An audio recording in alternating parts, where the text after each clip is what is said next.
Bismillahirrahmanirrahim. Assalamualaikum warahmatullahi wabarakatuh. Perkenalkan, di sini kami kelompok 2 ingin membahas terkait tentang keistimewaan anak-anak dan karakteristik perkembangan anak. Nah, di sini saya Aulia Indah akan menjelaskan tentang keistimewaan anak-anak. Nah, sebelumnya kita sudah tahu kan ya, kalau keistimewaan anak itu sudah memiliki keistimewaannya tersendiri atau masing-masing. Dari sejak lahir kan anak sudah memiliki keistimewaannya atau membawa keistimewaan tersendiri yang telah Allah berikan kepada mereka.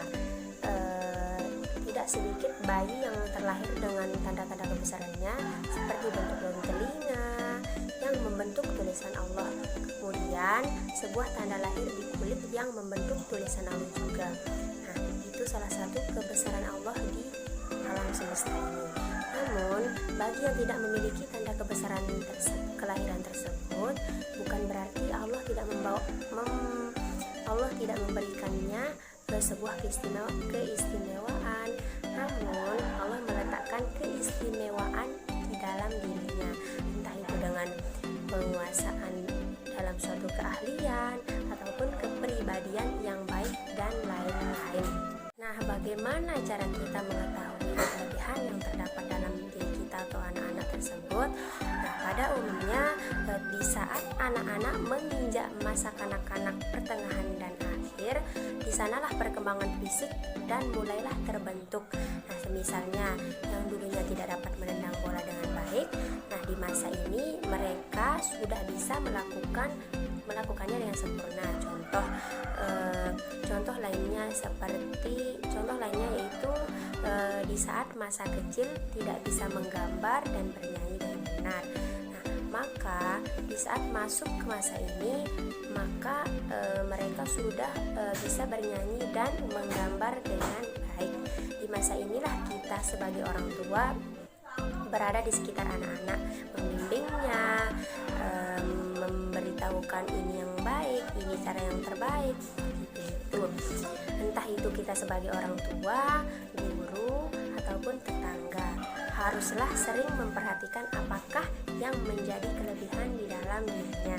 Entah itu di bidang musik, entah itu di bidang akademik, dan bidang olahraga, dan lain sebagainya.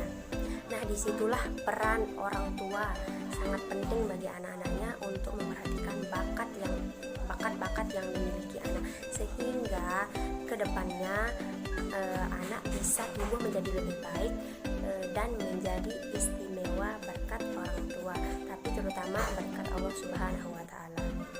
Maka yang belum menemukan bakatnya atau yang belum menemukan keistimewaan di dalam dirinya mulai dari sekarang, hendaklah menggali lebih dalam apa yang sekiranya menjadi bakat terpendam dalam diri kita, sehingga kita dapat bermanfaat bagi orang lain dengan perbuatan baik yang telah kita lakukan. Mungkin sekian dari saya penjelasan tentang keistimewaan anak. Selebihnya kita pelajari masing-masing. Oke, akan dijelaskan oleh rekan saya Meli Zulminayatullah, akan membahas tentang karakteristik perkembangan anak usia dini. Oke, sekian dari saya. Assalamualaikum warahmatullahi wabarakatuh.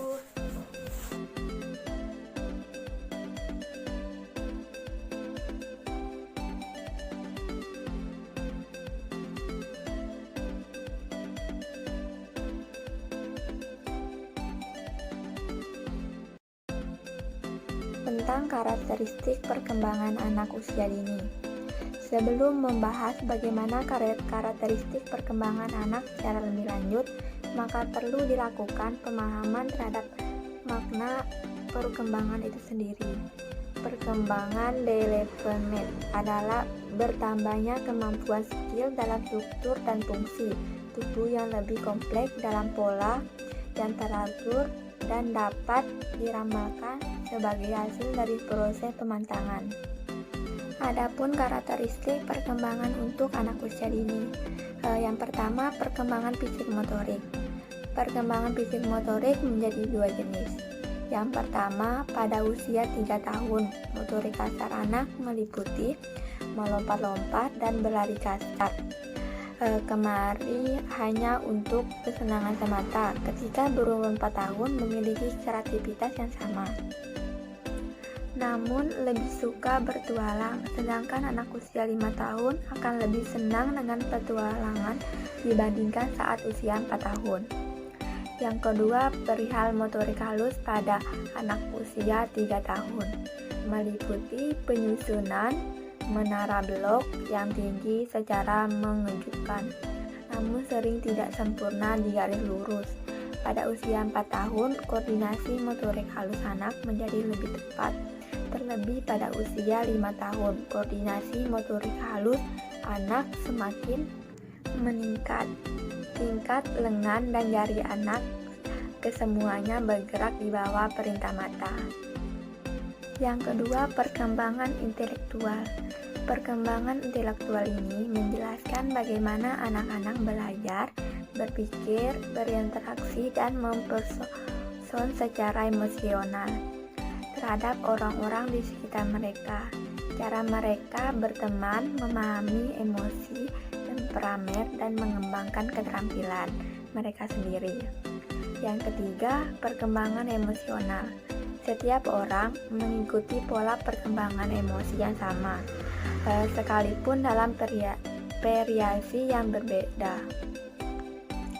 Variasi tersebut meliputi garis frekuensi, intensitas, dan jangka waktu dari berbagai macam emosi, serta usia pemunculannya yang disebabkan oleh beberapa kondisi yang menguruskan perkembangan emosi.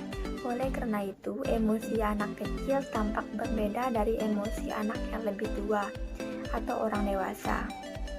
Yang keempat, perkembangan bahasa. Bahasa merupakan alat berkomunikasi. Dalam pengertian ini tercakup semua cara untuk berkomunikasi, sehingga pikiran dan perasaan dinyatakan dalam bentuk tulisan, lisan, isyarat, atau gerak dengan menggunakan kata-kata atau kalimat, bunyi, lambing, dan gambar. Melalui bahasa, manusia dapat mengenal dirinya, penciptaannya, sesama manusia, alat sekitar, ilmu pengetahuan, dan nilai-nilai moral atau agama. Yang kelima, perkembangan sosial. Perkembangan sosial mengikuti suatu pola, yaitu suatu urutan perilaku sosial. Pola ini sama pada semua anak di dalam suatu kelompok budaya.